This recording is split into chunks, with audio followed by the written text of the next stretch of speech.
আছে। সে পরিকল্পনাটি কি? 31 দফা কর্মসূচি। বাংলাদেশ জাতীয়তাবাদী বিএনপি সরকার গঠিত হলে দেশ নায়ক জনাব তারেক রহমান যদি বাংলাদেশের প্রধানমন্ত্রী হিসেবে নির্বাচিত হন, তাহলে এই 31 দফা কর্মসূচি বাস্তবায়িত হলে আমাদের মতো বন্যা কবলিত এলাকার মানুষের মুখে হাসি ফুটবে। বিশেষ করে 31 দফা কর্মসূচি দুই একটা পরিকল্পনার কথা আমি আপনাদের সামনে শেয়ার করতে চাই, বলতে চাই। এখানে অনেক মায়েরা আছেন, আমি মায়েদের উদ্দেশ্যে বলতে চাই, আপনারা যদি আগামী 12 ফেব্রুয়ারি সকাল সকাল বাংলাদেশ জাতীয়তাবাদী দল বিএনপি মনোনীত বাংলাদেশের হাতিগঞ্জা পাটগ্রাম বাংলাদেশের বিএনপি মনোনীত প্রার্থী ব্যারিস্টার হাসান রাজীব প্রধানকে ধানের শীষে ভোট দেন, তাহলে দেশ নায়ক জনাব তারেক রহমান এর যে পরিকল্পনা আপনাদের জন্য যে ফ্যামিলি কার্ড, তা বাস্তবায়ন হলে আপনারা আপনাদের সংসারে অগ্রণী ভূমিকা পালন করতে পারবেন। প্রিয় উপস্থিতিবৃন্দু, আমরা উত্তরাঞ্চলের মানুষ, আমরা অনেকটা কৃষি নির্ভর। আমি ইতিমধ্যেই কয়েকটি বক্তব্য বলেছি। এখানে ব্যারিস্টার হাসান রাজীব প্রধান সহ স্টেজে যে বক্তারা আছেন, যে নেতৃত্ব আছেন, তারা কোনো না কোনোভাবেই আমরা কৃষক পরিবারের সন্তান। দেশ নায়ক জনাব তারেক রহমানের সরকার প্রতিষ্ঠিত হলে, দেশ নায়ক জনাব তারেক রহমান প্রধানমন্ত্রী হিসেবে নির্বাচিত হলে, আমাদের যে তার ঘোষিত কৃষক কার্ড, তা বাস্তবায়িত হলে আমাদের অঞ্চলের কৃষকরা সহ সারা বাংলাদেশের কৃষকরা কৃষক কার্ডের মাধ্যমে ন্যায্য মূল্যে তার সার বীজ সহ কৃষি যন্ত্রাদি কিনতে পারবে এবং দুর্নীতিমুক্ত কৃষি ব্যবস্থা প্রণয়ন হবে, যার মাধ্যমে শহীদ রাষ্ট্রপতি জিয়াউর রহমান যেমন বাংলাদেশের রাষ্ট্র ক্ষমতায় এসে খাল খনন কর্মসূচি করে এদেশের কৃষক শ্রমিক জনতার মুখে হাসি ফুটিয়েছিল, দেশ নায়ক জনাব তারেক রহমান বাংলাদেশের প্রধানমন্ত্রী হলে আবারও কৃষকদের মুখে হাসি ফুটবে। এবং সুদীবৃন্দ, আপনারা জানেন দেশ নায়ক জনাব তারেক রহমান তার একটি কর্মসূচি হলো ঘরে ঘরে স্বাস্থ্য সেবা পৌঁছে দেওয়া। আমাদের মতো মফস্বল অঞ্চলের মানুষরা, মা ও বোনেরা, বিশেষ করে শিশুরা সামান্যতম চিকিৎসার জন্য চিকিৎসা সেবা পায় না। দেশ নায়ক জনাব তারেক রহমানের সরকার গঠিত হলে ঘরে ঘরে স্বাস্থ্য সেবা পৌঁছে যাবে স্বাস্থ্য কার্ডের মাধ্যমে। বক্তব্য দীর্ঘায়িত করবো না, সময়ের স্বল্পতা আছে।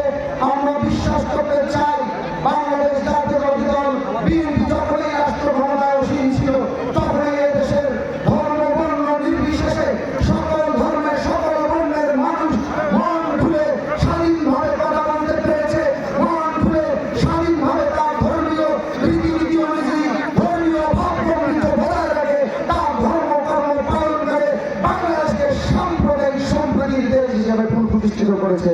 প্রিয় সহযোদ্ধা বন্ধুগণ, বক্তব্য দীর্ঘায়িত করবো না। আপনারা জানেন আমরা যাকে ঘিরে স্বপ্ন দেখছি, মহান স্বাধীনতার ঘোষক, বহুদলীয় গণতন্ত্রের প্রবর্তক, আধুনিক বাংলাদেশের রাষ্ট্রপতি শহীদ রাষ্ট্রপতি জিয়াউর রহমানের জ্যেষ্ঠ পুত্র, মা আমাদের মানুষের নেত্রী, দেশ নেত্রী বেগম খালেদা জিয়ার জ্যেষ্ঠ পুত্র, দেশ নায়ক জনাব তারেক রহমান সরকার গঠিত হলে তিনি যে পরিকল্পনাগুলো বাস্তবায়ন করবেন, তিনি তার বক্তব্য কিন্তু কোনো দলের বিপদ না নিয়ে তিনি আগামীতে বাংলাদেশকে কিভাবে পরিচালিত করবেন, এদেশের কৃষক শ্রমিক জনতা শিক্ষক ছাত্র কিভাবে তার পদের থেকে তার সম্পদে সহস্থানে বহাল থেকে তার মুখে হাসি ফুটবে, সেই হিসাবে সে পরিকল্পনা করে বলছেন। আমি ইতিমধ্যে দুটি জনসভায় ব্যারিস্টার হাসান রাজীব ভাইয়ের জনসভায় আমি সম্পৃক্ত হয়েছি। আমি অনেকটা অভিভূত হয়েছি। নির্বাচন আসলে আমরা কি দেখে থাকি? প্রতিশ্রুতির ভুল ধরি, মিথ্যা আশ্বাস, মুখরোচক কথা, কথা দেওয়ার জন্য কথা দেওয়া, কথা বলার জন্য কথা বলা। কিন্তু ব্যারিস্টার হাসান রাজীব প্রধান ভাইয়ের সাথে আমরা যতটুকু আমি তাকে চিনি জানি, যতটুকু কথা হয়েছে, তিনি হাতিগঞ্জা পাটগ্রামকে কিভাবে বাংলাদেশের অন্যান্য আসনগুলোর চেয়ে সামনের দিকে এগিয়ে নিয়েছে, এ নিয়ে তিনি বেশি চিন্তিত। কিভাবে এই অঞ্চলের জনগণের মুখে তিনি হাসি ফোটাবেন, সেই পরিকল্পনা নিয়ে তিনি ব্যস্ত। এইরকম নেতাকে যদি আপনারা ভোট দিয়ে জয়যুক্ত করেন, আমরা বিশ্বাস করি তিনি আপনাদের মুখে হাসি ফোটাবেন, আমাদের মুখে হাসি ফোটাবেন। যিনি বিদেশ ব্যারিস্টার হাসান রাজীব প্রধানের আর একটি গুণ দেখে আমি অভিভূত হয়েছি। তার দুটি বক্তৃতা আমি শুনেছি, তিনি কোনো দলের বিপদ যাচ্ছেন না। বিপদ যারা সৃষ্টিকর্তা তাদের পছন্দ করেন না। ব্যারিস্টার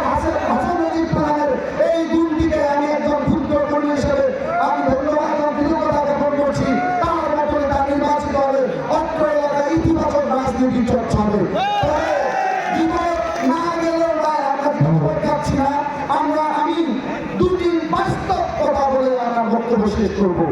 আপনারা জানেন বিগত সময়ে এদেশের মানুষের ভোটাধিকার ফিরে দেওয়ার জন্য আমরা রাজপথে আন্দোলন করে সামনের দিকে এগিয়ে গিয়েছি।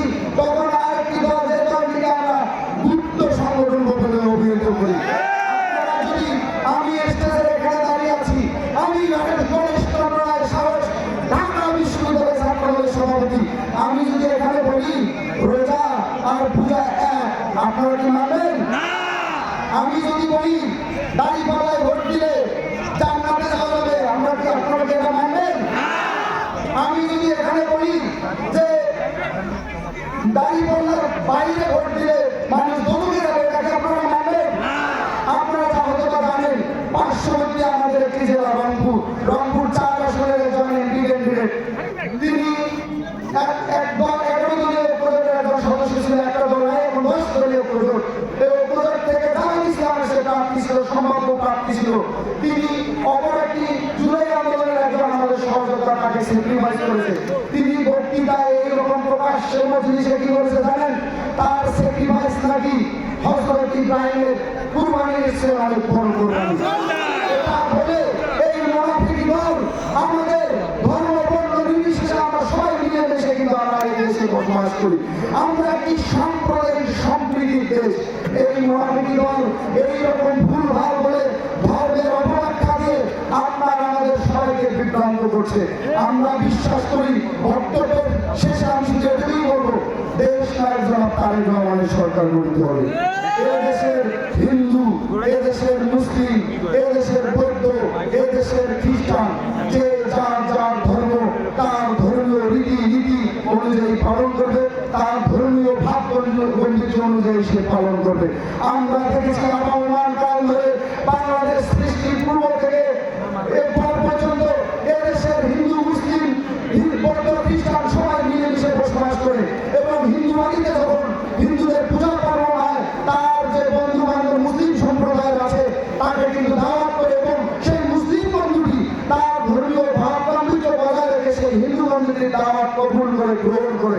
একই সাথে মুসলিম বন্ধুদের রোজা বা রমজান মাসে কিংবা ঈদে যখন হিন্দু বন্ধুকে দাওয়াত করে, নিমন্ত্রণ করে, সেই হিন্দু বন্ধুটি তার ধর্মীয় ভাব গাম্ভীর্য বজায় রেখে কিন্তু সেই মুসলিম বন্ধুটির দাওয়াত গ্রহণ করে। এভাবেই আমরা একসাথে বসবাস করে আসছি। এই মুনাফিক দলকে আপনারা সমাজ, স্বর্ণের মালিক, নরকের মালিক, দোজখের মালিক, জান্নাতের মালিক, বেহেশতের মালিক স্বয়ং সৃষ্টিকর্তা। আপনি আমি, আমরা কেউ এর মালিক না। আমি যে ধর্মেরই হই না কেন, নিজের ধর্ম কর্ম আমরা যদি নিজের ধর্মীয় রীতিনীতি অনুযায়ী পালন করি, স্বয়ং সৃষ্টিকর্তা সন্তুষ্ট হলে তিনি অবশ্যই আমাদের করুণা করবেন, কৃপা করবেন। আরেকটি কথা আমি শেষ করবো, আপনারা জানেন দেশ নায়ক জনাব তারেক রহমানের 31 দফা কর্মসূচির একটি পরিকল্পনা হলো আমরা সমাজে পরিচালিত হই, সমাজে ধর্মীয় শিক্ষা লাভ করি, সমাজে সামাজিক শিক্ষা লাভ করি, সমাজে আচার আচরণ যাদের কাছ থেকে শিখি। ধর্মপ্রাণ মুসলমান ভাইরা মসজিদের, মাদ্রাসা, ইমাম, খতিব, মুয়াজ্জিনের কাছ থেকে।